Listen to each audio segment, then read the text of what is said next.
بسم اللہ الرحمن الرحیم۔ وہ جو خرچ کرتے ہیں اپنا مال رات اور دن میں پوشیدہ یا اعلانیہ، ان سب کا اجر ان کے رب کے پاس ہے۔ بروز قیامت نہ ان کو کوئی خوف ہوگا، نہ یہ لوگ غمگین ہوں گے۔ پوشیدہ خیرات اعلانیہ خیرات سے زیادہ بہتر ہے۔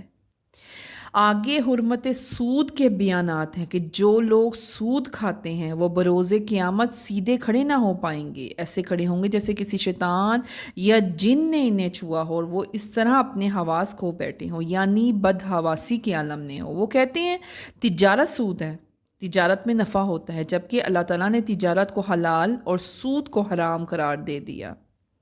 اور جسے اب نصیحت ملی اس کے رب کی طرف سے، تو جو اعمال وہ پہلے کر چکا تھا وہ سب اب اللہ کے سپرد۔ اگر اس نے ایسی حرکت دوبارہ کی، یعنی دوبارہ سود کی طرف لوٹا، وہ ہمیشہ دوزخی ہی رہے گا اور اس دوزخ میں وہ ہمیشہ رہے گا۔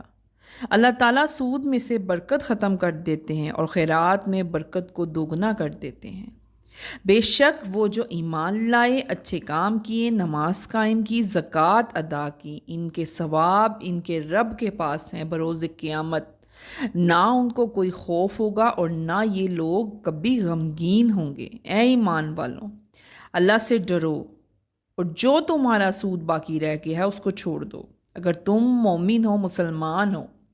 اگر ایسا نہ کیا تو اللہ اور اس کے رسول سے لڑائی کے لیے تیار رہو، اور اگر تم نے توبہ کر لی سود سے تو اصل مال تمہارا ہوگا۔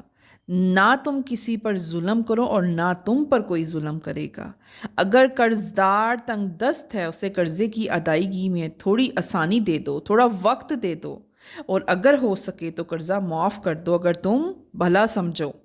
اور ڈرو اس دن سے جس دن تم سب اللہ کی طرف لوٹ کر جاؤ گے، اور ہر شخص کو اس کے اعمال کا بدلہ پورا پورا ملے گا۔ نیکیوں کے بدلے نیکی ملے گی اور برائیوں کے بدلے برائی ہی ملے گی۔ کوئی کسی پر اس دن ظلم نہ کرے گا۔